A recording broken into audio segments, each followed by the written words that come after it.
communities.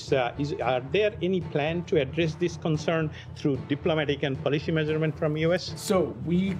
Bangladesh সম্মিলিত সনাতনী জাগরণ জোটের মুখপাত্র ও বহিষ্কৃত ইসকন নেতা চিন্ময় কৃষ্ণ দাসের গ্রেফতার ইস্যুতে মার্কিন পররাষ্ট্র দপ্তরের মুখপাত্র বেদান্ত পাটেল বলেছেন, ধর্মীয় স্বাধীনতা নিশ্চিতের পাশাপাশি যে কোনো প্রতিবাদ বিক্ষোভ শান্তিপূর্ণ হওয়ার পক্ষে যুক্তরাষ্ট্র।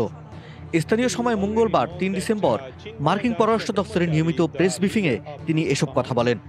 বাংলাদেশে কথিত সংখ্যালঘু নির্যাতন ইস্যুতে করা প্রশ্নের জবাবে মুখপাত্র বেদান্ত পাটেল বলেন, মৌলিক অধিকার এবং ধর্মীয় স্বাধীনতার বিষয়ে মার্কিন প্রশাসন সব সরকারের সাথে কাজ করে।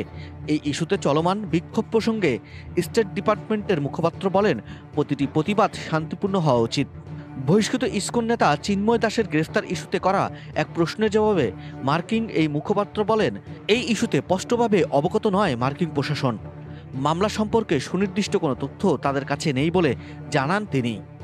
তবে গ্রেফতার হওয়া যে কোনো ব্যক্তির আইনি সুরক্ষা পাওয়ার অধিকার রয়েছে বলে মন্তব্য করেন বেদান্ত পাটেল। বলেন, আটক ব্যক্তিদের উপযুক্ত আইনি সুযোগ দিতে হবে এবং মৌলিক অধিকার সমুন্নত রাখতে হবে। Deeply troubling. So the U.S. has not been looped into this?